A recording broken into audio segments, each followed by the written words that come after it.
Assalamualaikum warahmatullahi wabarakatuh. Hamdan wa syukran lillah, amma ba'du.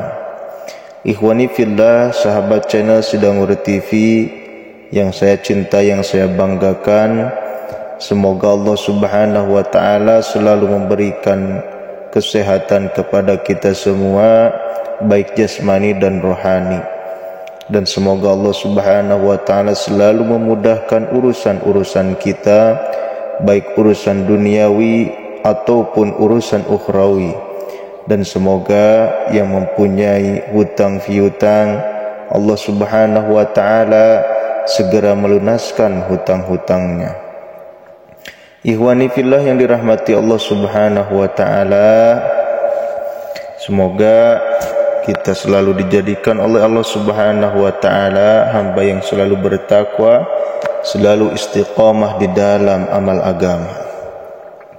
Sahabat channel Sidangur TV, solat tahajud adalah ibadah sunnah yang dianjurkan oleh Allah subhanahu wa ta'ala. Dengan mendirikan solat tahajud, umat muslim dapat meraih banyak manfaat. Salah satu manfaatnya yakni bisa mendekatkan diri kepada Allah subhanahu wa ta'ala, Sang Maha Pencipta. Waktu solat tahajud yang utama bisa dikerjakan saat sepertiga malam terakhir atau sekitar pukul 1 malam hingga sebelum masuk waktu solat subuh. Sementara itu jumlah rakaat solat tahajud minimalnya adalah 2 rakaat dengan 1 rakaat solat witir. Bisa juga lebih dari itu. Misal 4 rakaat solat tahajud dengan 1 kali salam atau 2 kali salam, serta 3 rakaat solat witir dengan 1 kali salam atau 2 kali salam. Solat tahajud pun bisa ditunaikan lebih dari 4 rakaat. Selain bisa mempertebal keimanan kepada Allah subhanahu wa ta'ala, ternyata masih banyak lagi manfaat dari solat tahajud bagi kita yang melaksanakannya. Ikhwani fillah yang dirahmati Allah subhanahu wa ta'ala, setelah kita melaksanakan solat tahajud, maka jangan langsung tidur lagi.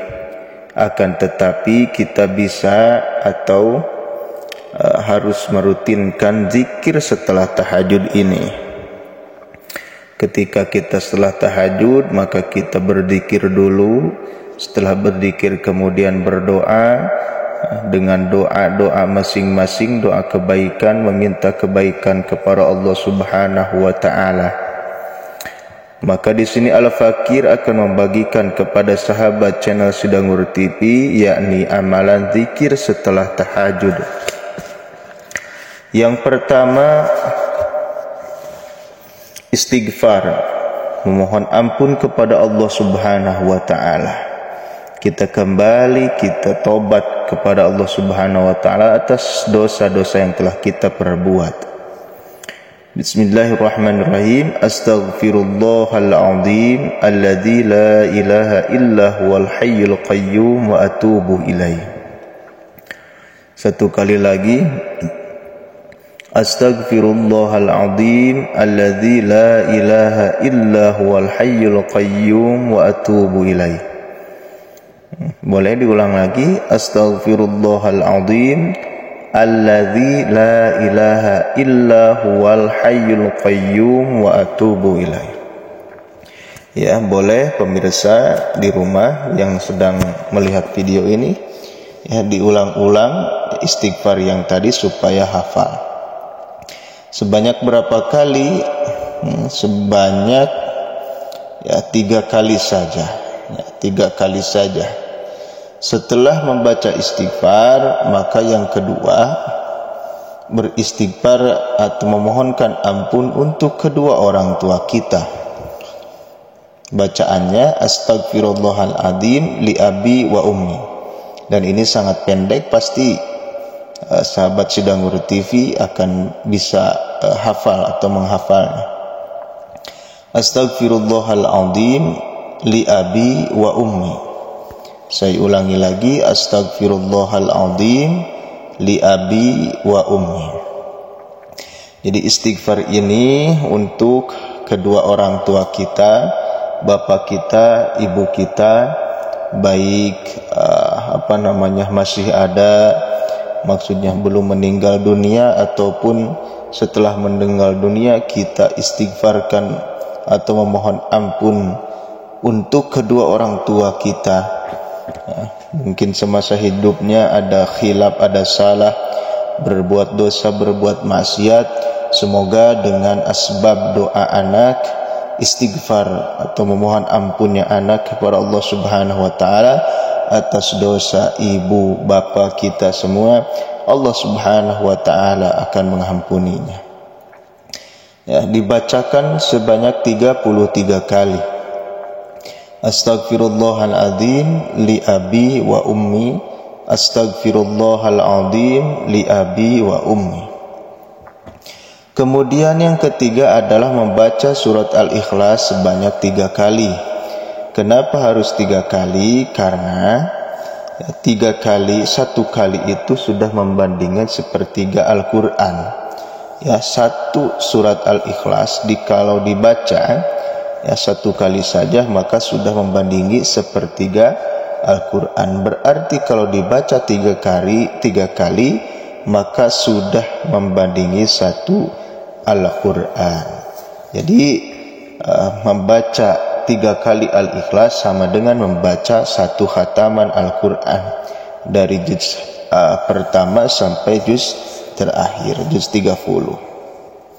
3 kali saja. Kemudian yang keempat, membaca solawat kepada baginda Nabi Muhammad sallallahu alaihi wasallam. Membaca solawat ini keutamaannya sangat banyak, sangat besar sekali. Keutamaan, keistimewaannya juga banyak. Di samping itu, ketika kita selalu mengamalkan solawat, sering membaca solawat, memperbanyak solawat, maka Nabi Muhammad SAW nanti kelak di yaumil akhir akan memberikan syafaat kepada kita semua. Ketika baginda Nabi Muhammad SAW memberikan syafaat kepada kita semua, maka di kehidupan yang kekal abadi, yakni di akhirat, kita akan merasa bahagia, tentram dan damai, tidak ada kesedihan-kesedihan, karena telah diberikan syafaat oleh baginda Nabi Muhammad SAW. Jikalau sahabat Cidangor TV ingin di akhirat nanti bahagia, dimasukkan ke dalam surganya Allah Subhanahu wa taala, maka sering-seringlah membacakan sholawat kepada baginda Nabi Muhammad SAW. Baca sholawat kapanpun, dimanapun itu tidak mengapa. Setelah tahajud, mungkin yang sekarang kan pembahasannya setelah tahajud ya. Boleh setelah tahajud ini membacakan sholawat sebanyak 100 kali saja. Mungkin kebanyakan katanya 100 kali. Ya boleh 100 kali, tapi yang pendek aja gak apa-apa. Allahumma sholli ala Sayyidina Muhammad bisa, atau sallallahu ala Muhammad, sallallahu ala Muhammad, yang pendek aja gak apa-apa. Kemudian yang kelima yaitu doa sapu jagat. Sudah seperti biasa kita kalau menutup doa yaitu dengan doa sapu jagat. Rabbana atina fid dunya hasanah wa fil akhirati hasanah wa qina adzabannar. Itu sudah mungkin sahabat channel Cidangor TV udah hafal betul dengan doa tersebutnya. Jadi dibacakan Rabbana atina fid dunya hasanah wa fil akhirati hasanah wa qina adzabannar. Itu dibacakan sebanyak 41 kali saja ya. Jadi khasiat dari doa sapu jagat ini ada 3 poin. Poin pertama adalah apa? Poin pertama yaitu permohonan kebaikan di dunia. Rabbana atina fid dunya hasanah ya. memohon kebaikan di dunia. Jadi kepada Allah Subhanahu wa taala kita meminta kebaikan di dunia. Di dunia baik, kemudian yang kedua juga permohonan kebaikan di akhirat. Kemudian yang ketiga permohonan dijaga dari siksa neraka. Mudah-mudahan Allah Subhanahu wa taala dengan asbab kita berdoa, ya, doa sapu jagat ini Allah Subhanahu wa taala kabulkan 3 poin tersebut tadi. Ya, diberikan kebaikan di dunia, diberikan kebaikan di akhirat, kemudian dijaga dari siksa api neraka. Ikhwani fillah yang dirahmati Allah Subhanahu wa taala, mungkin itu saja yang bisa saya sampaikan. Mohon maaf bila ada kesalahan, kekhilafan atau kekurangan. Mungkin Al-Fakir hanya sampai segitu saja ya. Billahi taufiq wal hidayah. Wassalamualaikum warahmatullahi wabarakatuh.